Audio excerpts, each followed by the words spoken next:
നമസ്തേ, ഉച്ചവാർത്തയിലേക്ക് സ്വാഗതം. ഞാൻ രോഹിണി മഹേഷ്. ആദ്യം നോക്കാം പ്രധാന തലക്കെട്ടുകൾ. മുഖ്യമന്ത്രിയോട് വരെ യുദ്ധം പ്രഖ്യാപിച്ച PV അൻവർ MLAയ്ക്ക് പിന്നിൽ വൻ മാഫിയകൾ. അൻവറിന് രക്ഷാ കവചമൊരുക്കുന്നത് സ്വർണ്ണക്കടത്ത് സംഘങ്ങളും മതമൗലികവാദികളും. PV അൻവറിന് ആഫ്രിക്കയിലെ സിയറ ലിയോണിൽ വൻ സ്വർണ്ണ ഖനന കമ്പനിയെന്നും വിവരം. ജനം ബ്രേക്കിംഗ്.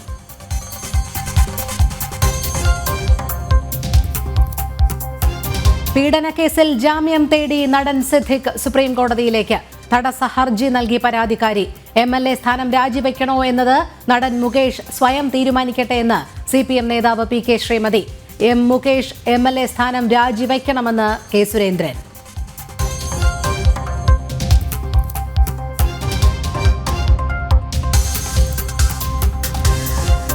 RSS നേതാക്കളുമായി നടത്തിയ കൂടിക്കാഴ്ചയിൽ ADGP MR അജിത് കുമാറിനെതിരെ അന്വേഷണം പ്രഖ്യാപിച്ച് സംസ്ഥാന സർക്കാർ.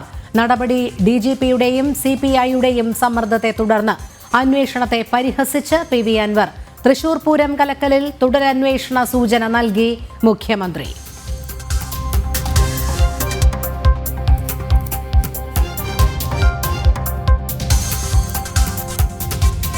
തൃശൂർ പൂരം വിവാദം ബോധപൂർവം ശ്രദ്ധ തിരിക്കാനുള്ള നീക്കമെന്ന് K സുരേന്ദ്രൻ.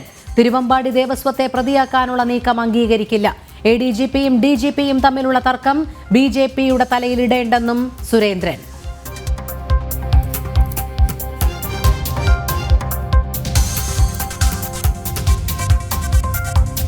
ഹൈന്ദവ വിശ്വാസങ്ങളെ അധിക്ഷേപിച്ച് CPM നേതാവ്. വിഷ്ണുവിന്റെ അവതാരമാണ് പന്നിയെന്ന് വിശ്വസിക്കുന്നവരാണ് BJPക്കാരെന്ന് CPM പത്തനംതിട്ട ജില്ലാ സെക്രട്ടറി. ചൈനക്കാർ പാമ്പിനെ ഭക്ഷിക്കുമ്പോൾ ഇവിടെ പാമ്പിനെയും കുരങ്ങിനെയും പൂജിക്കുന്നുവെന്നും KP ഉദയഭാനു.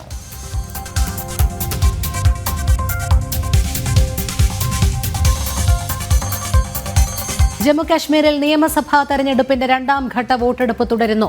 11 മണിവരെ രേഖപ്പെടുത്തിയത് 24% പോളിംഗ്. ജനഹിതം തേടുന്നവരിൽ മുൻ മുഖ്യമന്ത്രി ഒമർ അബ്ദുള്ള, ജമ്മുകാശ്മീർ BJP അധ്യക്ഷൻ രവീന്ദർ റെയ്ന ഉൾപ്പെടെയുള്ള പ്രമുഖരും.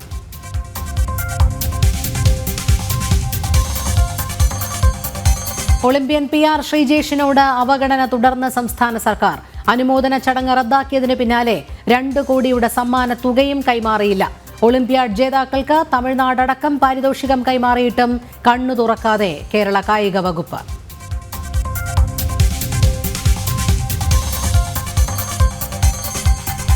വിശദമായ വാർത്തകൾ നോക്കാം. മുഖ്യമന്ത്രിയോട് പോലും യുദ്ധം പ്രഖ്യാപിച്ച PV അൻവർ MLAയ്ക്ക് പിന്നിൽ വൻ മാഫിയകൾ. അൻവറിന് രക്ഷാ കവചമൊരുക്കുന്നത് സ്വർണ്ണക്കടത്ത് സംഘങ്ങളും മതമൗലികവാദികളും. PV അൻവറിന് ആഫ്രിക്കയിലെ സിയറ ലിയോണിൽ വൻ സ്വർണ്ണ ഖനന കമ്പനിയെന്നും വിവരം. പോലീസിനെതിരെ പോരാടുന്നത് സ്വർണ്ണക്കടത്ത് തടയിടുന്നതിനാലെന്നും സൂചന. ജനം ബ്രേക്കിംഗ്. എതിരാളികൾ പോലും ഭയക്കുന്ന പിണറായി വിജയനെ പോലും കൂസാതെ യുദ്ധം പ്രഖ്യാപിച്ച PV അൻവറിന് പിന്നിൽ വൻ സംഘങ്ങൾ. മതഭീകരവാദികളോടൊപ്പം സ്വർണ്ണക്കടത്ത് സംഘങ്ങളും അൻവറിന് കൂട്ടായുണ്ട്. PV അൻവറിന്റെ ലക്ഷ്യം മതമൗലികവാദത്തിന് അടിത്തറയിടുക എന്നതാണ്. മതേതരത്വത്തിന്റെ മേലങ്കി അണിഞ്ഞ് ഇടത് സ്വതന്ത്രനായി മത്സരിച്ചതിന് പിന്നിലെ ലക്ഷ്യവും മറ്റൊന്നല്ല. ഇതിനായി വൻതോതിൽ ഫണ്ട് കേരളത്തിലേക്ക് എത്തിക്കുക എന്ന ലക്ഷ്യവുമുണ്ട്. സ്വർണ്ണക്കടത്തുകാരുടെ ഹബ്ബാണ് കേരളത്തിലെ കരിപ്പൂർ വിമാനത്താവളം. ആഫ്രിക്കയിലെ സിയറ ലിയോണിൽ PV അൻവറിനെ സ്വർണ്ണഖനനം നടത്തുന്നതിന്റെ കമ്പനി തന്നെയുണ്ട്. എന്നാൽ നിയമസഭാ തെരഞ്ഞെടുപ്പിലെ നാമനിർദ്ദേശ പത്രികയ്ക്കൊപ്പം സമർപ്പിച്ച രേഖകളിൽ പോലും ആഫ്രിക്കയിലെ സ്വത്ത് വിവരങ്ങൾ വെളിപ്പെടുത്തിയിട്ടില്ല. കരിപ്പൂർ വിമാനത്താവളം വഴി വ്യാപകമായി സ്വർണ്ണക്കള്ളക്കടത്ത് നടക്കുമ്പോൾ ഒരു പരിധിവരെ തടയിടാൻ പോലീസിന്റെ സ്വർണ്ണവേട്ടയ്ക്ക് കഴിഞ്ഞിരുന്നു. 3 വർഷത്തിനിടെ 100 കിലോയോളം സ്വർണമാണ് പോലീസ് ഇവിടെ നിന്നും പിടികൂടിയത്. ഇത് വിദേശത്ത് സ്വർണ്ണ കച്ചവടക്കാരനായ അൻവറിന് ചെറുതല്ലാത്ത പ്രതിസന്ധി സൃഷ്ടിച്ചു. ഇതോടെ പോലീസിനെതിരെ രംഗത്ത് വന്നു. രാഷ്ട്രീയ പിന്തുണ ലഭിക്കാൻ തന്ത്രപരമായി പോലീസുകാർക്ക് RSS ബന്ധവും ചാർത്തി. എന്നാൽ അൻവറിന്റെ വാദങ്ങൾ സ്വർണ്ണക്കടത്തുകാർക്ക് വേണ്ടിയാണെന്ന് മുഖ്യമന്ത്രി തന്നെ തുറന്നു പറഞ്ഞു. സ്വർണ്ണക്കടത്ത് പിടികൂടാൻ കരിപ്പൂരിൽ കർശന നടപടികൾ തുടരുമെന്നും പിണറായി വ്യക്തമാക്കിയത് അൻവറിന് വലിയ തിരിച്ചടിയായി. മതമൗലികവാദത്തോട് അടുപ്പമുള്ള അൻവറിനെ ചേർത്തുപിടിക്കാൻ സമസ്തയടക്കം രംഗത്ത് വന്നു. മുഖപത്രത്തിൽ അൻവറിനായി അനുകൂല എഡിറ്റോറിയൽ പോലും പ്രസിദ്ധീകരിച്ചത് അൻവറിന്റെ ഇത്തരം താൽപര്യങ്ങൾ തിരിച്ചറിഞ്ഞാണ്.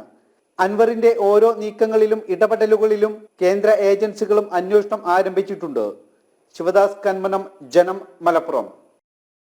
PV അൻവർ MLA തഴയില്ലെന്ന നിലപാടിൽ CPM നിരന്തരം സർക്കാരിനും പാർട്ടിക്കുമെതിരെ വിവാദങ്ങൾ ഉയർത്തിയപ്പോൾ നൽകിയത് താക്കീത് മാത്രം. നിലവിലെ സാഹചര്യത്തിൽ അൻവറിനെ തള്ളിപ്പറയില്ല. കാര്യങ്ങൾ പറഞ്ഞു മനസ്സിലാക്കും. സർക്കാരിനോടൊപ്പം രമ്യതയിൽ പോകാനുള്ള ശ്രമം നടത്തണമെന്നുമാണ് പാർട്ടി നിലപാട്. നിലവിൽ സൗന്ദര്യ പിണക്കത്തിലാണ് പാർട്ടിയും PV അൻവറെങ്കിലും പാർട്ടി PV അൻവറിനെ തഴയില്ല എന്ന നിലപാടിലാണ്. എന്നാൽ അൻവറിനെ പൂർണ്ണമായി അംഗീകരിച്ചുകൊണ്ട് മുന്നോട്ട് പോകാൻ സാധിക്കില്ല എന്ന പാർട്ടി തീരുമാനമെടുത്തിട്ടുണ്ട്. നിരന്തരം സർക്കാരിനും പാർട്ടിക്കുമെതിരെ വിവാദമുയർത്തിയപ്പോൾ അൻവറിന് താക്കീത് നൽകിയത് മാത്രമെന്നാണ് CPM വാദം. അൻവറിനെ തള്ളിക്കളയില്ല. നിലവിലെ സാഹചര്യത്തിൽ സർക്കാരുമായി രമ്യതയോടെ പരിഹരിച്ചു പോകാൻ ഉപദേശിക്കും. ഇനി സർക്കാരിന് നേരെ വാളെടുക്കില്ല എന്ന ആശ്വാസത്തിലാണ് പാർട്ടിയും. ആരും നടക്കാത്ത വഴിയിലൂടെ വ്യത്യസ്തനായി നടന്നപ്പോൾ പാർട്ടിക്ക് വേദനിച്ചു. അതിൽ ക്ഷമ ചോദിച്ചുകൊണ്ടാണ് വിവാദങ്ങളിൽ നിന്നും താൽക്കാലികമായി അൻവർ പിന്മാറുന്നതെന്നാണ് കത്തിലൂടെ അറിയിച്ചത്. ഇതിൽ പാർട്ടി രൂക്ഷമായി തന്നെ അൻവറിനെ താക്കീത് ചെയ്തിട്ടുണ്ടെന്ന് മനസ്സിലാക്കാം. ഇനി പരസ്യ പ്രസ്താവനയ്ക്കില്ല എന്നും പാർട്ടി അണികളെ വേദനിപ്പിക്കില്ല എന്നും PV അൻവർ ആവർത്തിക്കുന്നു. അൻവർ ഇത്തരം വിമർശനങ്ങളിലേക്ക് ഇനി പോകില്ല എന്ന് പാർട്ടിയും ആശ്വസിക്കുന്നു. സർക്കാരിനെതിരെ വന്ന വലിയൊരു വിവാദം മറ്റൊരു വശത്തുകൂടി പാർട്ടി തണുപ്പിക്കുന്നു എന്ന് വേണം ഇതിൽ നിന്നും മനസ്സിലാക്കേണ്ടത്. ജനം, തിരുവനന്തപുരം. PV അൻവറിന്റെ തുറന്നു പറച്ചിലിന് പിന്നിലെ അടവ് നയവും P ശശിയെ പിന്തുണയ്ക്കുന്ന മുഖ്യമന്ത്രി പിണറായി വിജയന്റെ രാഷ്ട്രീയവും ദഹിക്കാതെ പാർട്ടി അണികൾ. പിണറായിയെ നേരിട്ട് ആക്രമിക്കാൻ ഭയക്കുന്ന പാർട്ടിയിലെ വലിയൊരു വിഭാഗത്തിന് പുറമെ അൻവറിന് പിന്നിൽ നിലകൊള്ളുന്നത് മതരാഷ്ട്രവാദികൾ എന്ന ആക്ഷേപവും ഈ സമ്മേളനകാലത്ത് ശക്തമാകുന്നു. അതേസമയം ഒരേ തൂവൽ പക്ഷികളായിരുന്ന PV അൻവറും P ശശിയും എതിരാളികളായത് എങ്ങനെ എന്നതിൽ ഇന്നും പാർട്ടി നേതൃത്വത്തിൽ ഒരു വലിയ വിഭാഗത്തിന് വ്യക്തത വരുന്നില്ല. മുഖ്യമന്ത്രി പിണറായി വിജയനെതിരെ പാർട്ടിയിലെ ഒരു വിഭാഗം നടത്തുന്ന നീക്കം പാർട്ടിയിൽ ആധിപത്യം ഉറപ്പിക്കുക എന്നതിനപ്പുറം സർക്കാരിൽ നേതൃത്വമാറ്റം ലക്ഷ്യം വെച്ചുള്ളതാണെന്നാണ് ഇപ്പോൾ പുറത്തുവരുന്ന സൂചന. മുഖ്യമന്ത്രി അടക്കം അപഹാസ്യനാക്കി PV അൻവർ MLA നടത്തിയ ആരോപണങ്ങളിൽ പാർട്ടി നേതൃത്വത്തിൽ CPM സംസ്ഥാന സെക്രട്ടേറിയറ്റ് അംഗങ്ങളും PBയിൽ നിന്നടക്കമുള്ള കേന്ദ്ര കമ്മിറ്റി അംഗങ്ങളുമായി 22 പേർ കേരളത്തിൽ നിന്നുള്ളതിൽ ഒരാൾ പോലും പ്രതികരിച്ചിരുന്നില്ല. CPM നേതൃത്വ നിലപാട് പരിശോധിച്ചാൽ മുൻകാല അനുഭവങ്ങളിൽ നിന്ന് ഏറെ വ്യത്യസ്തമായിരുന്നു ഈ സമീപനം. ഇത് പാർട്ടിയിൽ പിണറായി വിരുദ്ധ നീക്കം സജീവമെന്ന സൂചനകൾക്ക് വിശ്വാസ്യത ഏറ്റുന്നതാണ്. ഇതേസമയം PV അൻവറിന് പിണറായി വിരുദ്ധ ചേരിക്കപ്പുറം ശക്തി പകരാൻ മതരാഷ്ട്രവാദികളും മറ്റു ചില ശക്തികളുമുണ്ടെന്ന ആക്ഷേപവും ശക്തമായിട്ടുണ്ട്. ഈ സന്ദേശം പകർന്നായിരുന്നു പിണറായി വിജയന്റെ കഴിഞ്ഞ ദിവസത്തെ നെടുനീള വാർത്താ സമ്മേളനം. അൻവറിനെതിരായ ആരോപണങ്ങളെ സാധൂകരിക്കുന്നതായിരുന്നു 21-ന് അൻവർ പിണറായിക്ക് മറുപടിയായി നടത്തിയ വാർത്താ സമ്മേളനത്തിലെ സ്വർണ്ണക്കള്ളക്കടത്ത് സംഘവുമായി ബന്ധപ്പെട്ട പരാമർശങ്ങൾ. CPM-നുള്ളിൽ നുഴഞ്ഞുകയറിയിട്ടുള്ള മതരാഷ്ട്രവാദികൾക്ക് പുറമെ പാർട്ടിയിൽ സ്വാധീനമുറപ്പിക്കാൻ ശ്രമിക്കുന്ന പോപ്പുലർ ഫ്രണ്ട്, ജമായത്ത് ഇസ്ലാമി പ്രതിനിധികൾ ഇപ്പോൾ നടത്തുന്ന കരുനീക്കങ്ങൾ പാർട്ടി സമ്മേളനങ്ങളിൽ വലിയ സ്വാധീന ശക്തിയാകുന്നതും പുതിയ ഗ്രൂപ്പ് നീക്കങ്ങളുടെ ഭാഗമെന്നാണ് വിലയിരുത്തൽ. ഇതേസമയം അൻവറിനെ പിന്തുണച്ച് പിണറായിയെ നിഷ്പ്രഭമാക്കാൻ പാർട്ടിയിലെ ഒരു വിഭാഗത്തിന്റെ നീക്കം ശക്തമായ ഘട്ടത്തിലും മുഖ്യമന്ത്രി പിണറായി വിജയൻ P ശശിയെ പിന്തുണയ്ക്കുമ്പോൾ P ശശിക്കെതിരായി ഉയർന്നിട്ടുള്ള പഴയതും പുതിയതുമായ ഗൗരവമുള്ള ആരോപണങ്ങളെ മുഖ്യമന്ത്രി നിസാരവൽക്കരിക്കുകയാണെന്ന ആക്ഷേപവും പാർട്ടിയിൽ ശക്തമാകുന്നു. സ്വർണ്ണക്കടത്ത് വേട്ടയ്ക്കപ്പുറം പഴയ കൂട്ടുകക്ഷിയിൽപ്പെട്ട P ശശിക്കും PV അൻവറിനുമിടയിൽ ഉണ്ടായ അസ്വാരസ്യം എന്തെന്നതും പാർട്ടി നേതൃത്വത്തിൽ പലർക്കും അവ്യക്തമാണ്. ഇതേസമയം MV ഗോവിന്ദൻ തഴഞ്ഞ് A വിജയരാഘവനെ ഉയർത്തിക്കൊണ്ടുവരാൻ പിണറായിയും കൂട്ടരും നീക്കം നടത്തിയതിന്റെ പകതീർക്കലും മുഹമ്മദ് റിയാസിന് കിട്ടുന്ന മേൽക്കോയ്മയും ഇന്നത്തെ ഗ്രൂപ്പ് നീക്കങ്ങൾക്ക് അടിസ്ഥാനമെന്നാണ് സൂചന. ജനം, കൊച്ചി. ഹൈന്ദവ വിശ്വാസങ്ങളെ അധിക്ഷേപിച്ച് CPM പത്തനംതിട്ട ജില്ലാ സെക്രട്ടറി. വിഷ്ണുവിന്റെ അവതാരമാണ് പന്നി എന്ന് വിശ്വസിക്കുന്നവരാണ് BJP-ക്കാർ. ചൈനയിൽ പാമ്പിനെ കഴിക്കുമ്പോൾ ഇവിടെ പാമ്പിനെയും കുരങ്ങിനെയും പൂജിക്കുന്ന വിചിത്രമായ രീതിയെന്നും KP ഉദയഭാനു പറഞ്ഞു. കോന്നിയിൽ വനംവകുപ്പ് ഓഫീസിലേക്ക് നടത്തിയ മാർച്ചിലാണ് ജില്ലാ സെക്രട്ടറിയുടെ ഈ ഹൈന്ദവ അധിക്ഷേപം. പ്രഖ്യാപിച്ചപ്പോൾ ഈ കേരളത്തിൽ പതിയെ സുന്ദരജീവിയായി പ്രഖ്യാപിക്കുന്നതിന് ഇവിടെ RSSകാർ എതിരാണ്. അവർ പറയുന്നത് ഇത് മഹാവിഷ്ണുവിൻ്റെ അവതാരമാണല്ലോ, 3ാമത്തെ അവതാരമാണ് പന്നി. ഈ ഹിരണ്യൻ്റെ അനുജൻ ഹിരണ്യകശിപു ഈ ഭൂമിയെ ചുരുട്ടി പായായി ചുരുട്ടി സമുദ്രത്തിൽ താത്തു. അങ്ങനെ സമുദ്രത്തിൽ താത്ത ഭൂമിയെ രക്ഷിക്കുന്നതിന് വേണ്ടി മഹാവിഷ്ണു പന്നിയുടെ അവതാരമെടുത്ത്, അങ്ങനെ പന്നിയുടെ അവതാരമെടുത്തിട്ട് ഭൂമിയെ ഈ പന്നിയുടെ തേറ്റ കൊണ്ട് കുത്തി സമുദ്രത്തിൽ നിന്ന് ഭൂമിയെ രക്ഷിച്ചു എന്നാണ് ഇവരുടെ വിശ്വാസം. കൂടുതൽ വിവരങ്ങളുമായി CG ഉമേഷ് ചേരുന്നു. ഉമേഷ്, എന്താണ് വിശദാംശങ്ങൾ? രോഹിണി, അല്പസമയം മുമ്പ് കേട്ട CPM ജില്ലാ സെക്രട്ടറിയുടെ സംഭാഷണം തന്നെ എത്രത്തോളം വികൃതമായാണ്, എത്രത്തോളം വൈകല്യത്തോടുകൂടിയാണ് ഹൈന്ദവ വിശ്വാസങ്ങളെ CPM അവതരിപ്പിക്കുന്നതെന്നത് വ്യക്തമായി മനസ്സിലാക്കാം. കോന്നിയിൽ CPM സംഘടിപ്പിച്ച വനംവകുപ്പ് ഓഫീസിലേക്കുള്ള മാർച്ചിനിടയിലാണ് CPM പത്തനംതിട്ട ജില്ലാ സെക്രട്ടറി KP ഉദയഭാനു ഇത്തരത്തിൽ ഹൈന്ദവ വിശ്വാസങ്ങളെയും ആരാധനാ രീതികളെയും ഒക്കെ പരസ്യമായി അവഹേളിച്ച് പ്രസംഗം നടത്തിയത്. കോന്നി കർഷക മേഖലയിൽ വന്യജീവി പ്രശ്നം വളരെ രൂക്ഷമായ മേഖലയാണ്. സംസ്ഥാന സർക്കാർ അവിടെ കൃത്യമായ നടപടികൾ സ്വീകരിക്കുന്നില്ല എന്ന വലിയ ആക്ഷേപം ഉണ്ടായിരുന്നു. ഈ ആക്ഷേപം മറികടക്കുന്നതിനാണ് CPM ചില പ്രക്ഷോഭങ്ങളുമായൊക്കെ രംഗത്ത് വന്നത്. പന്നി ഉൾപ്പെടെയുള്ള ഇത്തരം വന്യജീവികളെ നേരിടുന്നതിൽ കേന്ദ്ര സർക്കാർ വലിയ വീഴ്ച വരുത്തുന്നതെന്ന് ചൂണ്ടിക്കാട്ടിയാണ് ഈ പ്രക്ഷോഭങ്ങൾക്ക് CPM നേതൃത്വം നൽകുന്നത്. അതിനിടയിലാണ് ഇത്തരത്തിൽ ഹൈന്ദവിശ്വാസങ്ങൾക്കെതിരായ CPM ജില്ലാ സെക്രട്ടറിയുടെ പരാമർശം വന്നത്. വിഷ്ണുവിന്റെ അവതാരമാണ് പന്നി, അതുകൊണ്ടാണ് പന്നിയെ പിടികൂടുന്നതിന് അല്ലെങ്കിൽ പന്നിയെ ഇല്ലായ്മ ചെയ്യുന്നതിന് കേന്ദ്ര സർക്കാർ എതിർ നിൽക്കുന്നത്. മാത്രമല്ല, ചൈനയിലും മറ്റു രാജ്യങ്ങളിലുമൊക്കെ പാമ്പിനെയും കുരങ്ങിനെയും ഒക്കെ ഭക്ഷണമാക്കുമ്പോൾ അത് ഇന്ത്യയിൽ ആരാധന കേന്ദ്രമായി മാറുന്നു. പാമ്പിനെയും കുരങ്ങിനെയും ഒക്കെ ഇന്ത്യയിൽ ആരാധിക്കുന്നു. അത്തരം വിചിത്രമായ ആരാധന രീതികളും വിചിത്രമായ ജീവിതശൈലികളുമുള്ള നാടാണ് ഭാരതമെന്നും KP ഉദയഭാനു പറഞ്ഞു വെക്കുന്നു. അപ്പം ചൈനയിലെ ജീവിത രീതി, പാമ്പിനെ ഉൾപ്പെടെ ഭക്ഷിക്കുന്ന ചൈനയുടെ ജീവിത രീതി മികച്ചതാണെന്നും അത്തരം കാര്യങ്ങളിലേക്ക് കടക്കണമെന്ന തരത്തിലേക്കാണ് അദ്ദേഹത്തിന്റെ ഒരു പരാമർശം ഉണ്ടായത്. ഇത് ആദ്യമായല്ല. CPM സംസ്ഥാന നേതൃത്വത്തിൽ ഉൾപ്പെടെയുള്ള ആളുകളും ഇത്തരം പരാമർശങ്ങൾ പരസ്യമായി നടത്തിയിട്ടുണ്ട്. CPMന്റെ ഹൈന്ദവ വിരുദ്ധതയുടെ അല്ലെങ്കിൽ ഹൈന്ദവ വിശ്വാസങ്ങൾക്ക് മേൽ എന്തും ചെയ്യാമെന്ന CPMന്റെ ദാഷ്ട്യത്തിന്റെ അവസാന ഉദാഹരണമായി മാറുകയാണ് ജില്ലാ സെക്രട്ടറിയുടെ ഇത്തരം പരാമർശങ്ങൾ. രോഹിണി, ശരി. CG ഉമേഷാണ് വിവരങ്ങൾ നൽകിയത്. പീഡന കേസിൽ നടൻ സിദ്ദിഖിന്റെ ജാമ്യാപേക്ഷയ്ക്കെതിരെ സർക്കാരും സുപ്രീം കോടതിയിലേക്ക്. സംസ്ഥാന സർക്കാർ തടസ്സ ഹർജി നൽകും. ഇടക്കാല ഉത്തരവിന് മുൻപ് തങ്ങളുടെ വാദം കേൾക്കണമെന്നാവശ്യപ്പെട്ടാണ് ഹർജി നൽകുക. അവസാന ശ്രമം എന്ന നിലയിലെ സിദ്ദിഖ് ഡൽഹിയിലെ മുതിർന്ന അഭിഭാഷകൻ വഴി സുപ്രീം കോടതിയിൽ ഹർജി നൽകാനാണ് തീരുമാനം. അതേസമയം പീഡന പരാതിയിൽ ഇടവേള ബാബുവിന്റെ അറസ്റ്റ് രേഖപ്പെടുത്തി 3 മണിക്കൂറിലധികം നീണ്ട ചോദ്യം ചെയ്യലിന് ശേഷമാണ് അറസ്റ്റ് രേഖപ്പെടുത്തിയത്. മുൻകൂർ ജാമ്യം ലഭിച്ചിട്ടുള്ളതിനാൽ അറസ്റ്റിന് ശേഷം വിട്ടയക്കും.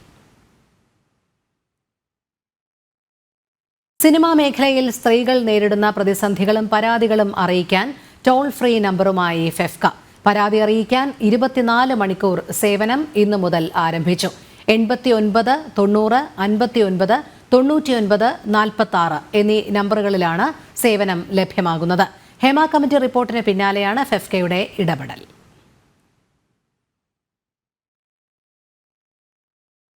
കൊച്ചിയിൽ നടിയെ ആക്രമിച്ച കേസിൽ വിധി നവംബറിലുണ്ടായേക്കും. അവസാന സാക്ഷിയായ അന്വേഷണ ഉദ്യോഗസ്ഥൻ ബൈജു പൗലോസിന്റെ വിസ്താരം എറണാകുളം പ്രിൻസിപ്പൽ സെഷൻസ് കോടതിയിൽ പൂർത്തിയായിരുന്നു. ക്രിമിനൽ നടപടി ചട്ടം 313 പ്രകാരം പ്രതിഭാഗത്തിന് പറയാനുള്ളത് നാളെ മുതൽ കോടതി കേൾക്കും. കേസിലെ 1-ാം പ്രതിയായ പൾസർ സുനി കർശന വ്യവസ്ഥകളോടെ ജാമ്യം ലഭിച്ച് പുറത്തിറങ്ങിയിരുന്നു. നടിയെ ആക്രമിച്ച കേസിൽ വാദം പൂർത്തിയായിരുന്നു. 2017 ഫെബ്രുവരി 2-നായിരുന്നു കേസിനാസ്പദമായ സംഭവം. 2017 നവംബർ 22-ന് കുറ്റപത്രം സമർപ്പിച്ച കേസിൽ 2020 ജനുവരി 30-നാണ് വിചാരണ ആരംഭിച്ചത്. കേസിൽ 8-ാം പ്രതിയായ ദിലീപിനെതിരെ 17 വകുപ്പുകളായിരുന്നു ചുമത്തിയത്. യുവനടിയെ തട്ടിക്കൊണ്ടുപോയി ഉപദ്രവിച്ച് അപകീർത്തികരമായ ദൃശ്യങ്ങൾ പകർത്തുകയായിരുന്നു. ആകെ 261 സാക്ഷികളെയാണ് ഇതുവരെ വിസ്തരിച്ചത്. 1600 രേഖകളും കൈമാറിയിട്ടുണ്ട്. നാളെ മുതലാണ് ക്രിമിനൽ നടപടി ചട്ടം 313 പ്രകാരം പ്രതിഭാഗത്തിന് പറയാനുള്ളത് കൂടി കേട്ട ശേഷം നവംബറിൽ എറണാകുളം പ്രിൻസിപ്പൽ സെഷൻസ് കോടതി ജഡ്ജി ഹണിയം വർഗീസ് വിധി പറയും. 4.5 വർഷം നീണ്ട സാക്ഷി വിസ്താരമാണ് പൂർത്തിയായത്. നടിയെ ആക്രമിച്ച കേസിൽ വിചാരണ പൂർത്തിയാക്കി വിധി പറയാനുള്ള സമയപരിധി സുപ്രീം കോടതി പലതവണ നീട്ടി നൽകിയിരുന്നു.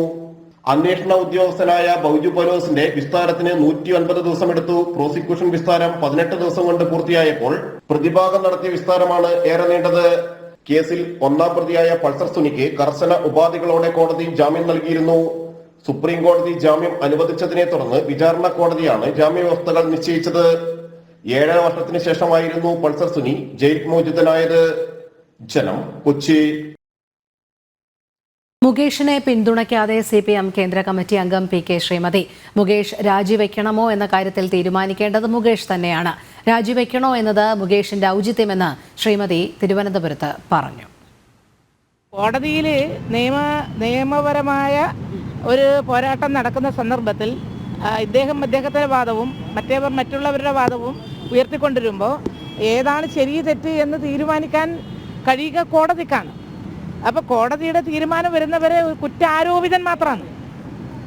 അതാണ് കുറ്റാരോപിതൻ മാത്രമാണ്. അപ്പോൾ കുറ്റാരോപിതനായിട്ടുള്ള ആള് അങ്ങനെ വരുന്ന സന്ദർഭത്തിൽ അദ്ദേഹത്തിന് മാത്രമേ അറിയൂ, അദ്ദേഹത്തിനും വിക്ടിമിനും മാത്രമേ അറിയൂ അദ്ദേഹം തെറ്റുകാരനാണോ എന്നുള്ളത്. അത്തരമൊരു സന്ദർഭത്തിൽ തീരുമാനമെടുക്കാൻ പ്രത്യേകിച്ച് സമൂഹമാകെ ചർച്ച ചെയ്യുന്ന ഒരു വിഷയം എന്നുള്ളത്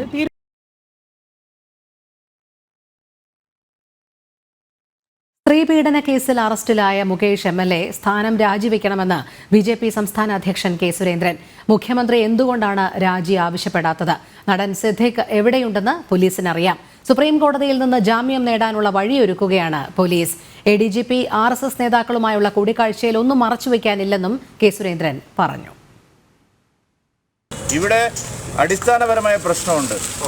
CPM-ലെ ഒരു MLA, കൊല്ലത്ത് നിന്നുള്ള MLA ബലാത്സംഗ കേസിൽ പ്രതിയായി പോലീസ് അറസ്റ്റ് ചെയ്തിരിക്കുകയാണ്. അദ്ദേഹത്തെ രാജിവെപ്പിക്കാൻ ഇതുവരെ സർക്കാർ തയ്യാറായിട്ടില്ല. മുകേഷ് അടിയന്തരമായി രാജിവെച്ച് ജനവിധി തേടുകയാണ് വേണ്ടത്. അവിടെ മുകേഷിന് MLA ആയിരിക്കാനുള്ള ധാർമ്മികമായിട്ടുള്ള അവകാശമില്ല. അദ്ദേഹം സ്ത്രീകൾക്കെതിരായിട്ടുള്ള കുറ്റകൃത്യങ്ങളിൽ പങ്കാളിയായിട്ടുള്ള ഒരാളാണ്. അങ്ങനെയുള്ള ഒരാളെ നിയമസഭാ സാമാജികനായി വെച്ചിരിക്കുന്നത് എന്തിൻ്റെ അടിസ്ഥാനത്തിലാണെന്നാണ് പിണറായി വിജയൻ വ്യക്തമാക്കണം. പിണറായി വിജയൻ സ്ത്രീ ശാക്തീകരണത്തെക്കുറിച്ചും സ്ത്രീ സുരക്ഷയെക്കുറിച്ചും എപ്പോഴും സംസാരിക്കുന്ന ആളാണ്. ഹേമ കമ്മിറ്റി റിപ്പോർട്ട് തന്നെ കൊണ്ടുവന്നത് സ്ത്രീകളുടെ സുരക്ഷ ഉറപ്പുവരുത്താനാണെന്നാണ്. പക്ഷേ സ്വന്തം MLA ബലാത്സംഗ കേസിൽ പ്രതിയായിട്ട് അറസ്റ്റ് ചെയ്ത് ഇപ്പോൾ പുറത്തിറങ്ങിയിരിക്കുകയാണ്. എന്തുകൊണ്ടാണ് അദ്ദേഹം രാജിവെക്കാത്തത്? എന്തുകൊണ്ടാണ് മുഖ്യമന്ത്രി അദ്ദേഹത്തിൻ്റെ രാജി ആവശ്യപ്പെടാത്തത്? ഇതാണ് മൗലികമായ ചോദ്യം. ധാർമ്മികതയുണ്ടെങ്കിൽ മുകേഷ് MLA സ്ഥാനം രാജിവെക്കണമെന്ന് കോൺഗ്രസ് നേതാവ് രമേശ് ചെന്നിത്തല. CPM-ന് ധാർമ്മികത ഇല്ലാത്തതിനാൽ രാജി ഉണ്ടാകുമെന്ന് പ്രതീക്ഷിക്കുന്നില്ല. സിദ്ദിഖിന്റെ കാര്യത്തിൽ നിയമത്തിന്റെ വഴിക്ക് പോകും. റിപ്പോർട്ട് 4 വർഷം എന്തുകൊണ്ട് പൂഴ്ത്തിവെച്ചെന്ന് സർക്കാർ വ്യക്തമാക്കണമെന്നും ചെന്നിത്തല കോഴിക്കോട് ആവശ്യപ്പെട്ടു. ധാർമ്മികതയുണ്ടെങ്കിൽ രാജിവെക്കുകയാണ് വേണ്ടത്. ഇപ്പം പിന്നെ CPM-ന് ധാർമ്മികത എന്ന് പറയുന്ന ഒന്നില്ലാത്തത് കൊണ്ട് ഞാനത് പ്രതീക്ഷിക്കുന്നില്ല. പോലീസ് അന്വേഷിക്കുകയാണ്. അന്വേഷിച്ച് നമുക്ക് അവർ കണ്ടെത്താൻ പോലീസ് ബാധ്യസ്ഥരാണ്. ആ നിയമ നടപടികളുമായിട്ട് തന്നെ മുന്നോട്ട് പോകേണ്ടിയിരിക്കുന്നു. ഇത്തരം കേസുകളിൽ അങ്ങനെ ആർക്കും ഒഴിഞ്ഞു മാറാൻ കഴിയുന്ന ഒന്നല്ല. സ്ത്രീകൾക്കെതിരായ അതിക്രമങ്ങൾ ജോലി ചെയ്യുന്ന സ്ഥലത്തും അല്ലാത്ത സ്ഥലങ്ങളിലും ഉണ്ടാകുന്ന അതിക്രമങ്ങളെ നിയന്ത്രിക്കാനുള്ള നടപടി സ്വീകരിക്കാതെ ഇത് ഒളിച്ചു വെക്കുകയാണ് ഈ ഗവൺമെൻറ് ചെയ്തത്. ഗവൺമെൻറ്റാണ് ഇക്കാര്യത്തിൽ ഏറ്റവും വലിയ കുറ്റവാളി. 4 വർഷം എന്തിനു പൂഴ്ത്തിവെച്ചു എന്നുള്ള ചോദ്യത്തിന് മറുപടി പറയേണ്ടത് അനിവാര്യമായ ഒരു കാര്യമാണ്.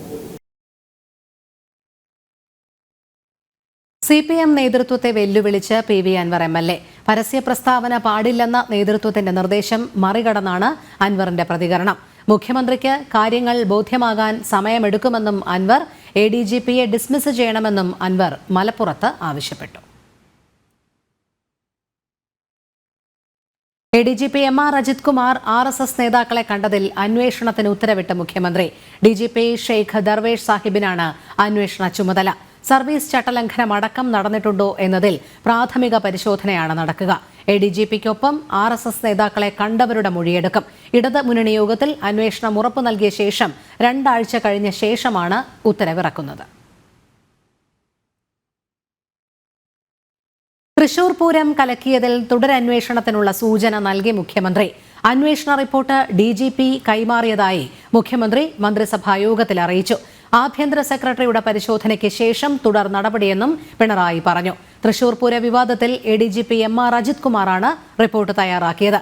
അജിത് കുമാർ നൽകിയ റിപ്പോർട്ട് അപൂർണമെന്ന കുറിപ്പോടെയാണ് പോലീസ് മേധാവി ഷെയ്ഖ് ദർവേഷ് സാഹിബ് മുഖ്യമന്ത്രിക്ക് ഇത് കൈമാറിയത്.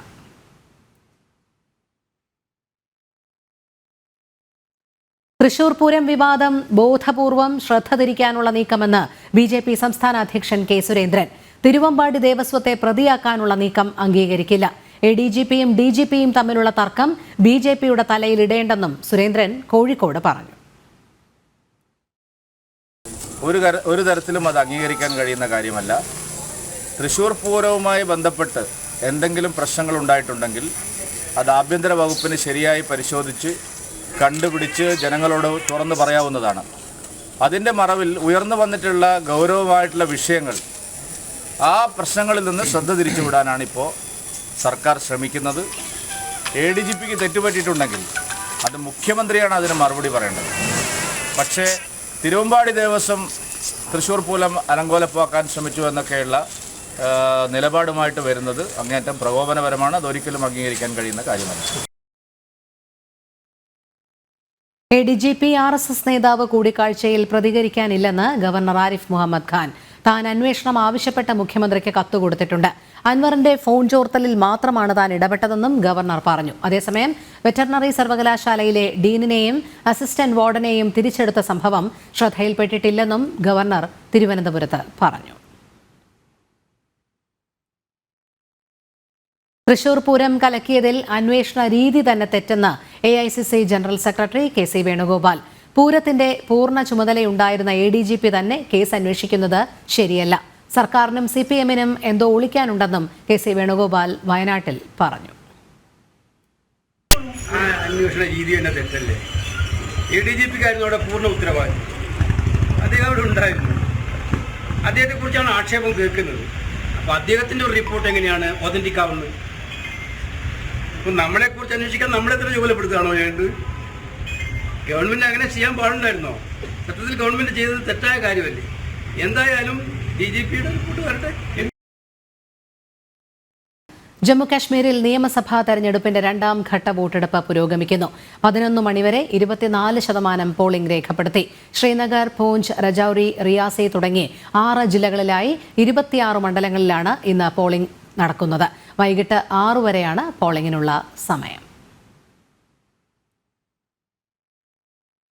ഒളിമ്പ്യൻ PR ശ്രീജേഷിനോട് അവഗണന തുടർന്ന് സംസ്ഥാന സർക്കാർ. അനുമോദന ചടങ്ങ് റദ്ദാക്കിയതിനു പിന്നാലെ സമ്മാന തുകയും കൈമാറിയില്ല. 2 കോടി രൂപയാണ് ശ്രീജേഷിന് സമ്മാനമായി പ്രഖ്യാപിച്ചത്. ചെസ് ഒളിമ്പ്യാഡ് ജേതാക്കൾക്ക് മടങ്ങിയെത്തിയ ദിവസം തന്നെ തമിഴ്നാട് പാരിതോഷികം കൈമാറിയ സാഹചര്യത്തിലാണ് ശ്രീജേഷിനോടുള്ള അവഗണന ചർച്ചയാകുന്നത്. പാരീസ് ഒളിമ്പിക്സിൽ വെങ്കല മെഡൽ നേടിയതിന് പിന്നാലെ ശ്രീജേഷിന് പാരിതോഷികമായി 2 കോടി രൂപയാണ് സംസ്ഥാന സർക്കാർ പ്രഖ്യാപിച്ചത്. ഒപ്പം ഓഗസ്റ്റ് 26-ന് തിരുവനന്തപുരത്ത് അനുമോദന ചടങ്ങും സംഘടിപ്പിക്കപ്പെട്ടിരുന്നു. ചടങ്ങിൽ പങ്കെടുക്കാൻ കുടുംബസമേതം ശ്രീജേഷ് തിരുവനന്തപുരത്ത് എത്തുകയും ചെയ്തു. അതിനുശേഷമാണ് ചടങ്ങ് മാറ്റിവെച്ചതായി സർക്കാരിൽ നിന്നും അറിയിപ്പ് ലഭിച്ചത്. ഉടൻ അനുമോദന ചടങ്ങ് നടത്തുമെന്നും സർക്കാർ ശ്രീജേഷിനെ അറിയിച്ചിരുന്നു. ഇന്ത്യൻ ഹോക്കിയുടെ ഇതിഹാസ താരത്തെ അപമാനിച്ചു മടക്കിയിട്ടും കുറ്റബോധമില്ലാതെ അവഗണന തുടരുകയാണ് സംസ്ഥാന സർക്കാർ. ചടങ്ങ് മാറ്റിയ ശേഷം പുതിയൊരു തീയതി പ്രഖ്യാപിക്കുകയോ വാഗ്ദാനം ചെയ്ത സമ്മാനത്തുക കൈമാറുകയോ ചെയ്തിട്ടില്ല. ഫലത്തിൽ 2 ഒളിമ്പിക്സ് മെഡലുകൾ സ്വന്തമാക്കിയ ഒരേയൊരു മലയാളിക്ക് സ്വന്തം നാട്ടിലെ ഭരണകർത്താക്കൾ നൽകിയത് അപമാനം മാത്രം. സ്വീകരണ ചടങ്ങൊരുക്കേണ്ടത് കായിക വകുപ്പാണോ വിദ്യാഭ്യാസ വകുപ്പാണോ എന്ന തർക്കത്തെ തുടർന്നാണ് പരിപാടി മാറ്റിവെച്ചത്. മന്ത്രിമാരായ V ശിവൻകുട്ടിയും V അബ്ദുറഹ്മാനും സ്വന്തം നിലപാടുകളിൽ ഉറച്ചു നിന്നതോടെ അനുമോദന ചടങ്ങ് മാറ്റിവെക്കാൻ മുഖ്യമന്ത്രി നിർദ്ദേശം നൽകുകയായിരുന്നു. ചെസ് ഒളിമ്പ്യാഡ് വിജയികൾക്ക് നാട്ടിലെത്തിയ ദിവസം തന്നെ തമിഴ്നാട് സർക്കാർ പാരിതോഷികം നൽകിയ സാഹചര്യത്തിലാണ് ശ്രീജേഷിനോടുള്ള കേരള സർക്കാരിന്റെ അവഗണന ചർച്ചയാക്കുന്നത്. ജനം, തിരുവനന്തപുരം. സ്വർണ്ണവില വീണ്ടും സർവകാല റെക്കോർഡിൽ. ഗ്രാമിന് 60 രൂപ വർദ്ധിച്ച് 7060 രൂപയും പവന് 480 രൂപ കൂടി 56,480 രൂപയുമാണ് ഇന്നത്തെ വിപണി വില. രാജ്യാന്തര തലത്തിൽ നിലനിൽക്കുന്ന സംഘർഷങ്ങളും സുരക്ഷിത നിക്ഷേപമായി ഉപഭോക്താക്കൾ സ്വർണത്തെ കാണുന്നതുമാണ് വില വർധനവിന് കാരണം. സംസ്ഥാനത്തിന്റെ ചരിത്രത്തിലെ പുതിയ സർവകാല ഉയരത്തിലേക്ക് സ്വർണ്ണവില വീണ്ടും എത്തി. ഗ്രാമിന് 7060 രൂപയിലും പവന് 56,480 രൂപയിലുമാണ് ഇന്ന് വ്യാപാരം നടക്കുന്നത്. ഇന്നലെ വില പവന് 160 രൂപ വർദ്ധിച്ച് 56,000 രൂപയിലെത്തിയിരുന്നു. കഴിഞ്ഞ 3 ദിവസമായി തുടരുന്ന സ്വർണ്ണവില വർധനവാണ് ഇന്നും തുടരുന്നത്. രാജ്യാന്തര വിലയിലുണ്ടാകുന്ന വർധനവാണ് കേരളത്തിലെ വിലയിലും പ്രതിഫലിക്കുന്നത്. നിലവിൽ US ഫെഡ് പലിശ കുറച്ചതും പശ്ചിമേഷ്യയിൽ സംഘർഷ സാഹചര്യങ്ങൾ നിലനിൽക്കുന്നതുമാണ് സ്വർണ്ണവിലയിൽ കുതിപ്പുണ്ടാകാനുള്ള പ്രധാന കാരണം. സ്വർണത്തെ സുരക്ഷിത നിക്ഷേപമായി ഉപഭോക്താക്കൾ കരുതുന്നത് സ്വർണ്ണവില വർദ്ധിക്കാൻ ഇടയാക്കുന്നു. മറ്റ് ആസ്തികളുമായി തട്ടിച്ചു നോക്കുമ്പോൾ സ്വർണം നേട്ടം കൊയ്യുന്നത് നിക്ഷേപകരെ കൂടുതൽ സ്വർണത്തിലേക്ക് ആകർഷിക്കുന്നുണ്ട്. പ്രത്യേകിച്ച് യുദ്ധ സാഹചര്യങ്ങളും രാഷ്ട്രീയ സംഘർഷങ്ങളും നിലനിൽക്കുമ്പോൾ മറ്റ് നിക്ഷേപങ്ങളിലേക്ക് ആളുകൾ തിരിയാത്തതും സ്വർണ്ണവിലയെ സ്വാധീനിക്കുന്നു. സമീപ ഭാവിയിലും സ്വർണ്ണവിലയിലെ കുതിപ്പ് തുടരാനാണ് സാധ്യതയെന്ന് ഈ മേഖലയിലുള്ളവർ വിലയിരുത്തുന്നുണ്ട്. ജനം, കൊച്ചി. PSC കോഴ വിവാദത്തിൽ വെട്ടിലായി CPM. പണം വാങ്ങിയത് ആരോപണ വിധേയനായ പ്രമോദ് കോട്ടൂളി അല്ലെന്നും കണ്ണൂർ സ്വദേശിയാണെന്ന ശബ്ദരേഖയാണ് നേതൃത്വത്തെ പ്രതിസന്ധിയിലാക്കിയിരിക്കുന്നത്. പരാതിക്കാരന്റെ ശബ്ദരേഖ ജനം TVക്ക് ലഭിച്ചു.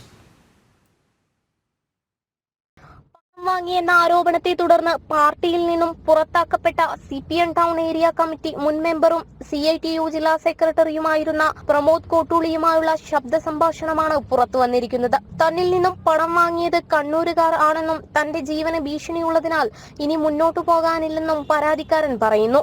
എനിക്ക് പരാതിയില്ല, എന്റെ ജീവന് ഭീഷണിയാണ്. കാരണം വെച്ചാൽ ഉണ്ടായത് കണ്ണൂരുകാരാണ്. ഒരു പറഞ്ഞത് വെറുതെ വിടൂലെന്നുള്ള പറഞ്ഞു. അതിനുശേഷം ഞാനിങ്ങനെ മറ്റേ ദിവസം വീട്ടിൽ നിന്ന് കിടന്നൊക്കെ എനിക്ക് അറിയാം. ഇത് പിന്നെ നിങ്ങൾ വന്നവരെ പിന്നെ ഞാൻ വയനാട്ടിൽ കൂടെ വന്നല്ലോ, വയനാട്ടിലേക്കോ അതൊന്നും കൊണ്ട് വന്ന് പിന്നെ ഞാനിങ്ങനെ അകത്തുനിന്ന് പുറത്തിറങ്ങില്ല. ഓരോരുത്തർ പറഞ്ഞ ആൾക്കാർ, ഇവിടെ കൂടെ നടക്കുന്ന ആൾക്കാര്, എന്റെ അടുത്തുനിന്ന് പൈസ വാങ്ങിയ ആൾക്കാര്, സഹായം പറ്റിയ ആൾക്കാർ എത്രയോ ഉണ്ട്. അവരൊക്കെ നമുക്കെതിരെ സന്തോഷിക്കാനൊക്കെ നമ്മളെ പറ്റി ഭയങ്കര വിഷമം. പക്ഷെ ഞാൻ ഒരിക്കലും ചെയ്തില്ല, ഒരു സ്ഥലത്ത് ഞാൻ പരാതി കൊടുത്തിട്ടില്ല. കണ്ണൂരിൽ നിന്നുള്ളവരാണ് പണം വാങ്ങിയതെന്നും CPM നേതൃത്വത്തിന് ഇക്കാര്യം അറിയാമെന്നുമുള്ള തുറന്നു പറച്ചിൽ CPMനെ വലിയ പ്രതിരോധത്തിലാക്കിയിരിക്കുകയാണ്. പോലീസ് പരാതിക്കാരനെയും ഭാര്യയെയും കമ്മീഷണർ ഓഫീസിലേക്ക് വിളിച്ചു വരുത്തി ചോദ്യം ചെയ്തിരുന്നു. പണമിടപാട് നടന്നതുമായി ബന്ധപ്പെട്ട തെളിവുകൾ കണ്ടെത്താനായില്ലെന്ന നിലപാടാണ് പോലീസ് സ്വീകരിച്ചിരുന്നത്. പാർട്ടിക്ക് അവമതിപ്പുണ്ടാക്കിയെന്ന കാരണം പറഞ്ഞാണ് CPM പ്രമോദിനെതിരെ നടപടി സ്വീകരിച്ചത്. പുതിയ വെളിപ്പെടുത്തലിന്റെ അടിസ്ഥാനത്തിൽ നിയമ നടപടികളുമായി പ്രമോദ് കോട്ടൂളി മുന്നോട്ടു പോയാൽ അതും നേതൃത്വത്തിന് വലിയ തലവേദന സൃഷ്ടിക്കും. ജനം, കോഴിക്കോട്. CPM എറണാകുളം ജില്ലാ സെക്രട്ടറി ഉൾപ്പെടെയുള്ളവർക്കെതിരെ കൊച്ചി സിറ്റി പോലീസ് കമ്മീഷണർക്ക് പരാതി നൽകി MM ലോറൻസിന്റെ മകൾ ആശ ലോറൻസ്. പിതാവിന്റെ മൃതദേഹം പൊതുദർശനത്തിന് വെച്ചപ്പോൾ തന്നെയും മകനെയും മർദ്ദിച്ചുവെന്നാണ് ആശയുടെ പരാതി. CPM ജില്ലാ സെക്രട്ടറി CN മോഹനന് പുറമെ സഹോദരൻ NML സജീവൻ, സഹോദരി ഭർത്താവ് ബോബൻ എന്നിവർക്കെതിരെയുമാണ് പരാതി. പിതാവിന്റെ മൃതദേഹം പൊതുദർശനത്തിന് വെച്ചപ്പോൾ വനിതകൾ ഉൾപ്പെടെയുള്ള റെഡ് വോളണ്ടിയർമാർ മർദ്ദിച്ചുവെന്നാണ് ആശ ലോറൻസ് നൽകിയ പരാതി. CPM ജില്ലാ സെക്രട്ടറി CN മോഹനനും ലോറൻസിന്റെ മകൻ ML സജീവനും സഹോദരി ഭർത്താവ് ബോബനും മർദ്ദനത്തിന് കൂട്ടുനിന്നുവെന്നും പരാതിയിൽ പറയുന്നു. കയ്യേറ്റത്തിൽ തനിക്കും മകനും പരിക്കേറ്റിട്ടുണ്ട്. ശാരീരിക അവശതകളുണ്ട്. പരാതിയിൽ പരാമർശിച്ചവർക്കെതിരെ ഉടൻ നടപടിയെടുക്കണമെന്നും സിറ്റി പോലീസ് കമ്മീഷണർക്ക് നൽകിയ പരാതിയിൽ ആവശ്യപ്പെടുന്നു. അതേസമയം MM ലോറൻസിന്റെ മൃതദേഹം വൈദ്യപഠനത്തിന് വിട്ടുനൽകുന്ന കാര്യത്തിൽ തീരുമാനമെടുക്കാൻ കളമശ്ശേരി മെഡിക്കൽ കോളേജ് നടപടികൾ തുടങ്ങി. ഉപദേശക സമിതിക്ക് മുന്നിൽ ഹാജരായി 3 മക്കളും നിലപാട് വ്യക്തമാക്കും. മൃതദേഹം വിട്ടുനൽകുന്നതിന് എതിർപ്പറിയിച്ചിരുന്ന ആശ ലോറൻസിന്റെ വാദവും വിശദമായി കേട്ട ശേഷമായിരിക്കും മെഡിക്കൽ കോളേജ് അധികൃതർ ഇക്കാര്യത്തിൽ അന്തിമ തീരുമാനമെടുക്കുക. മൃതദേഹം മെഡിക്കൽ പഠനത്തിന് വിട്ടുനൽകുന്നതുമായി ബന്ധപ്പെട്ട തർക്കത്തിൽ അനാട്ടമി നിയമപ്രകാരം തീരുമാനമെടുക്കാനാണ് ഹൈക്കോടതി കളമശ്ശേരി മെഡിക്കൽ കോളേജ് പ്രിൻസിപ്പലിനോട് നിർദ്ദേശിച്ചത്. ക്രിസ്ത്യൻ മതാചാര പ്രകാരം സംസ്കാരം നടത്തണമെന്നായിരുന്നു ആശയുടെ ആവശ്യം. മെഡിക്കൽ കോളേജ് അധികൃതർ പ്രതികൂല തീരുമാനമെടുത്താൽ കൂടുതൽ നിയമ നടപടികളുമായി മുന്നോട്ടു പോകുമെന്നാണ് ആശ ലോറൻസ് വ്യക്തമാക്കിയത്. ജനം, കൊച്ചി. പ്രാദേശികാരോഗ്യ രംഗത്തെ പ്രവിദഗ്ധരായ HCI ഗ്രൂപ്പ് ആശുപത്രി രംഗത്ത് പ്രശസ്തമായ റാംസെ ഹെൽത്ത് കെയർ ഗ്രൂപ്പുമായും അരിസോണ സ്റ്റേറ്റ് യൂണിവേഴ്സിറ്റിയുമായും ആരോഗ്യരംഗത്ത് കരാർ ഒപ്പുവെച്ചു. ഇതിലൂടെ ആരോഗ്യ വിദ്യാഭ്യാസ രംഗത്ത് പ്രഥമ സ്ഥാനമുള്ള അരിസോണ സ്റ്റേറ്റ് യൂണിവേഴ്സിറ്റിയുടെ വിദ്യാഭ്യാസ പാഠ്യ പദ്ധതി പ്രകാരമുള്ള കോഴ്സുകളും HCI വഴി പഠിക്കാൻ വിദ്യാർത്ഥികൾക്ക് ഈ ഉടമ്പടി പ്രകാരം സൗകര്യം ലഭിക്കുമെന്ന് അധികൃതർ അറിയിച്ചു. ഉച്ചവാർത്ത പൂർണ്ണമാകുന്നു. അല്പസമയത്തിനകം നാട്ടുവിശേഷം കാണാം. നമസ്തേ.